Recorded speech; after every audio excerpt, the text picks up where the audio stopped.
Hey guys, welcome back to Crazy Chapel Chaos. My name is Mahaley and I'm a homeschool mom to 5 little ones, and we're going to talk about our read alouds for next school year, so stay tuned.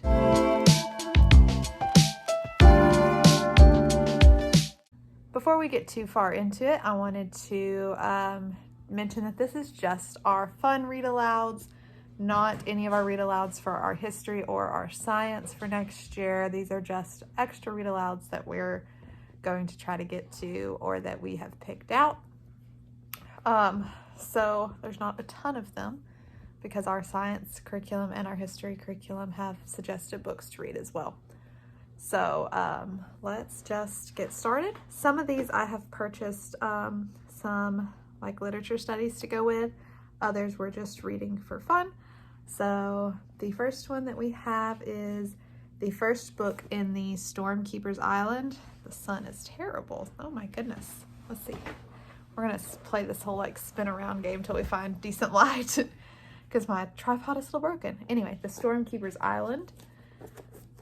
It says, once in a generation on Erinmore Island chooses a new stormkeeper to wield its power and keep its magic safe from enemies.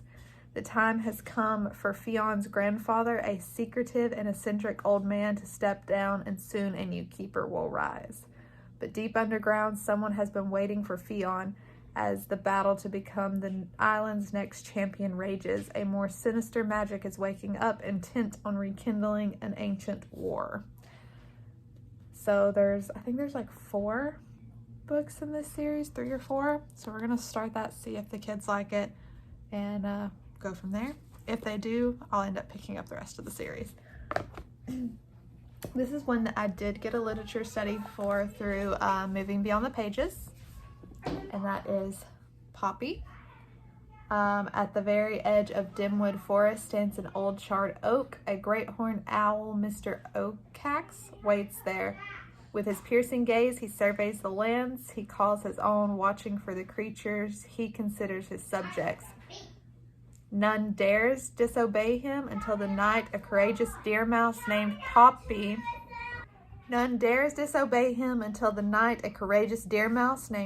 boldly defies him, only to find herself in terrible danger. To lead her family to a better life, will Poppy battle Mr. Oakcax to the end? Another one that I got a literature study for is a very short book that I think I'm going to have my oldest child read to us, is Tornado. A tornado appears in the distance, and Pete, the farmhand, gathers everyone into the storm cellar while they wait for the storm to pass. He tells the family about the dog dropped down by a tornado when Pete was a boy. Named Tornado, Pete's pet was no ordinary dog. He played card tricks, saved a turtle's life, and had a rivalry with the family cat. By the time Pete tells all of Tornado's lively stories, the storm has passed and another family has been entertained by this very special dog. We also have The Witch of Blackbird Pond. This one has been talked about in several other videos that I have watched by other people, and it sounds like it's going to be an amazing story. Ella Enchanted.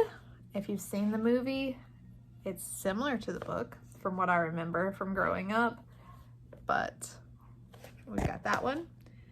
This one, you should be able to tell when we're going to read it based off the title, A Boy Called Christmas. So we're going to read this one in December. Another one that I bought a unit study for through Build Your Own Library is Megabat. I had never heard of this book before, but the description that they gave on their website was super, super cute. There's actually not a description in this one. A boy discovers the best cure for loneliness. Darth Vader jelly rolls a pigeon and a talking bat is all it says on the back. The description on Build Your Own Library was much more detailed. And then to go along at the same time that we're reading A Witch of Blackbird Pond, we're also going to read What Were the Salem Witch Trials book. So that is our our fun read alouds for the 2023-2024 school year. I should mention that I have a kindergartner, a first grader, and a second grader this next year. And so some of these might take us longer to get through anyway, but that's what we're doing and we're looking forward to it. So drop any more read aloud suggestions that you have in the description box below, or books that you're planning on reading this next school year. I'd love to hear them.